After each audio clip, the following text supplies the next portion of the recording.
রমজানের বরকতময় সময় শেষ হলেও ইবাদতের ধারা কিন্তু থেমে থাকে না, বরং শাওয়াল মাস শুরু হয় নতুন কিছু আমলের মাধ্যমে, যার মধ্যে অন্যতম হল ৬টি নফল রোজা।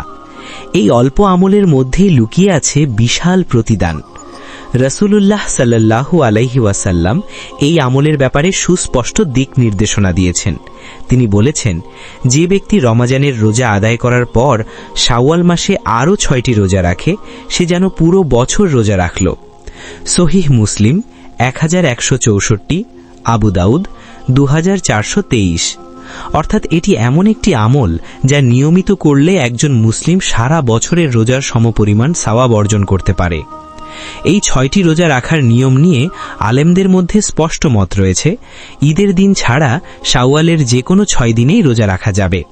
ধারাবাহিকভাবে রাখা ভালো, তবে বিরতি দিয়ে রাখলেও একই ফজিলত পাওয়া যাবে।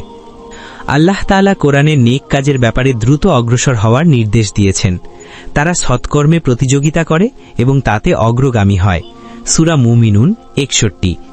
আরেক জায়গায় বলা হয়েছে, তোমরা তোমাদের রবের ক্ষমা ও জান্নাতের দিকে দ্রুত এগিয়ে যাও। সূরা আলে ইমরান 133। এগুলো থেকেই বোঝা যায় এই রোজাগুলো যত দ্রুত আদায় করা যায় ততই উত্তম। এখন অনেকের মনে প্রশ্ন আসে, যদি রমজানের কিছু রোজা বাকি থাকে তাহলে কি করণীয়? এক্ষেত্রে অধিকাংশ আলেম বলেন, আগে ফরজ রোজার কাজা পূরণ করতে হবে, এরপর শাওয়ালের ৬ রোজা রাখা উচিত। কারণ ফরজ আদায় ছাড়া পূর্ণতা আসে না। এ বিষয়ে ফিকহে গ্রন্থে উল্লেখ আছে, যার উপর কাজা রয়েছে সে তা আদায় না করা পর্যন্ত পূর্ণ রোজাদার হিসেবে গণ্য হবে না। আল মুগনি 4/440। তবে কিছু আলেমের মত হল, যদি কাজার পরিমাণ বেশি হয় তাহলে আগে শাওয়ালের ৬ রোজা রাখা যেতে পারে, কারণ এই ফজিলত নির্দিষ্ট সময়ের মধ্যে সীমাবদ্ধ। শাওয়ালের ৬ রোজার পেছনে একটি গভীর হিসাবও রয়েছে। আল্লাহ তাআলা কোরআনে বলেন যে একটি নেক কাজ করবে সে তার 10 গুণ প্রতিদান পাবে।